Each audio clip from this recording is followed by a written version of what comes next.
এই নীল উৎসবটি নামানো হয় স্বর্গীয় গোপাল মণ্ডলের বাড়ি কেদারপুর নড়িয়া শরীয়তপুর থেকে।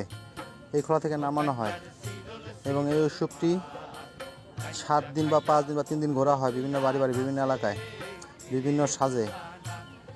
তো আজকে তার সমাপ্তি, আজকে হরগরি পূজার মাধ্যমে তার সমাপ্তি হবে আজকে রাত্রে। এখানে যারা হরগরি সেজেছে তাদের জন্য আপন ভাই রঞ্জু আর সঞ্জু, তার বাবা হইল বালা মহারাজ মণ্ডল, পাশে সন্ন্যাসরা আছে এবং না খেয়ে তারা বিভিন্ন বাড়িতে ঘুরবেন এই কেদারপুর, যেখানে বিভিন্ন নারীরা উপবাস থেকে সেই হাতে যে ত্রিশূলটির মাথায় জল ফুল দিয়ে স্নান করানো হবে খুব পবিত্রতার সাথে। এই ত্রিশূলটি ঘিরে এই পূজাটি হয়। পুরুষ নারী যারা সন্ন্যাস সেজেছে পুরুষরা তারা আজকে না খেয়ে উপবাস করে পূজা সমাপ্তি করবে এবং নারীরা উপবাস আছে তারাও পূজা শেষে ফল প্রসাদ নেবে, তারপর উপবাস ভাঙবে।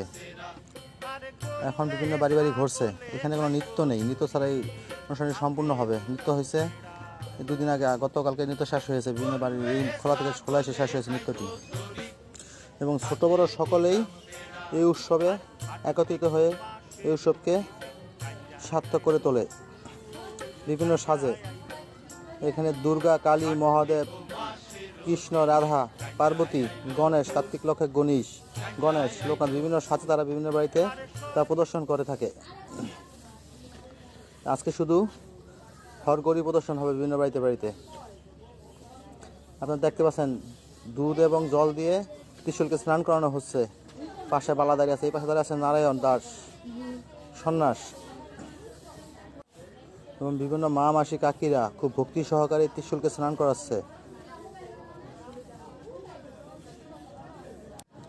এই উৎসবটি সম্পূর্ণ করার জন্য অনেক লোক প্রয়োজন হয়, অনেক লোকবলের প্রয়োজন হয়, অনেক লোকবল লাগে। কারণ 10 জন হইতে 20 জন লোক এই অনুষ্ঠানের জন্য সাজতে হয় এবং সাধারণত একজন লোক থাকে যে সাজিয়ে দেয়।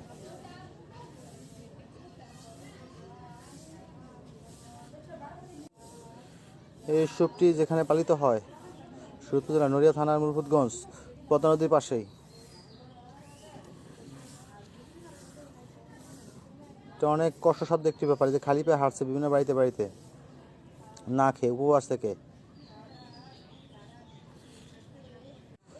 এই নীল উৎসবটি করার জন্য সাজসজ্জা বড় একটা ভূমিকা রাখে। কে কতটা সাজতে পারবে, কতটা সুন্দরভাবে সাজানো যায়।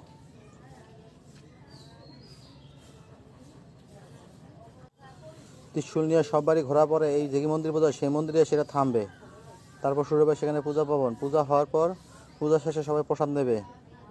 প্রসাদ নেওয়ার পর আজকের মতো এই বছরের জন্য সমাপ্তি হবে এই নীল উৎসব হরগরি পূজা। তা বিভিন্ন এলাকায় বিভিন্নভাবে সাজে, বিভিন্ন আঞ্চলিকভাবে বিভিন্নভাবে অনুষ্ঠানটি পালিত করে, কিন্তু পূজার নিয়ম সারা পৃথিবীতে একই নিয়মে পূজা সমাপ্তি হয়। এই বছরের মতো আজকের সমাপ্তি, আবার আগামী বছর আপনার সাথে দেখা হবে নতুন সাজে নতুন রূপে বিভিন্ন বাড়িতে। যারা আমার ভিডিওতে দেখছেন তারা অবশ্যই পাশে থেকে সাপোর্ট করে যাবেন এবং ফলো দিয়ে পাশে থাকবেন এই শান্ত আর্ট পেজটিতে। আপনাদের সকলকে নীল পূজার শুভেচ্ছা।